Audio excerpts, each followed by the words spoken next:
Okay, well, first, it was a very difficult session. When you going into session and LSU and Baton Rouge has prepared the paperwork to declare financial exigency, when you've got a $1.1 billion hospital in New Orleans that says it can't open because you're $88 million short on funding it, when you've got medical schools that are threatened by legacy costs and otherwise, you've got really hard decisions to make.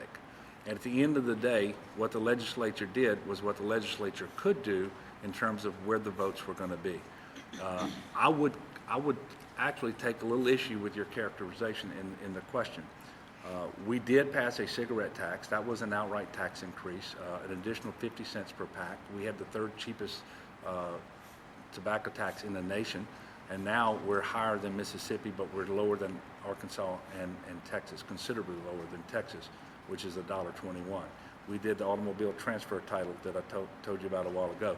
But the vast majority of everything else we did was either a 1-year or a 3-year suspension of a portion of a tax expenditure, typically in the amount of 28% on tax credits and tax rebates.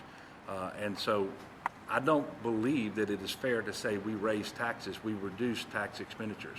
At the end of the day, you may feel that it's the same thing, but I don't believe that it is, especially when you consider that since 2010, we created $700 million worth of new tax expenditures, while every year we're cutting higher education, for example.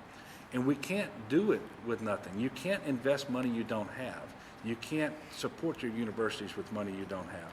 And so at the end of the day, the legislature, and I voted to create the revenue necessary to make sure that there would not be another cut to higher education, to make sure we could open the safety net hospital in New Orleans and keep them open elsewhere around the state.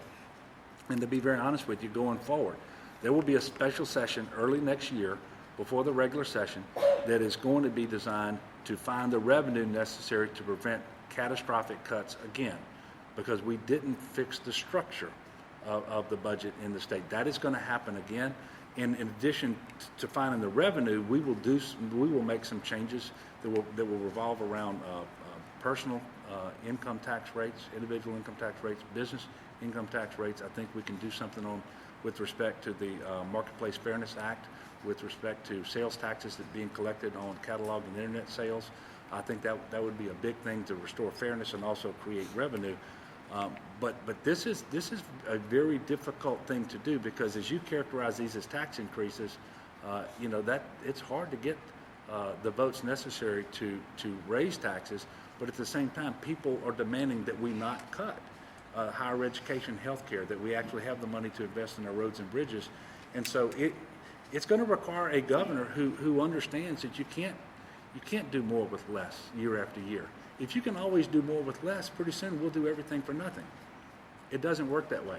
And so I will be the kind of governor that brings people to the table to develop a consensus to make sure that we move forward together, that we have the votes necessary. And we're going to be in the middle of the political spectrum. We're not going to be at the far right or the far left, but we're going to live in the real world, and we're not going to have a dishonest conversation with the people of Louisiana and tell them year after year we're adequately funding our priorities and we're meeting our obligations to our people, when nothing could be further from the truth. But we cannot do it without the revenue to increase our investment, and you don't have the revenue unless you're willing to make some of these hard choices with respect to these tax expenditures.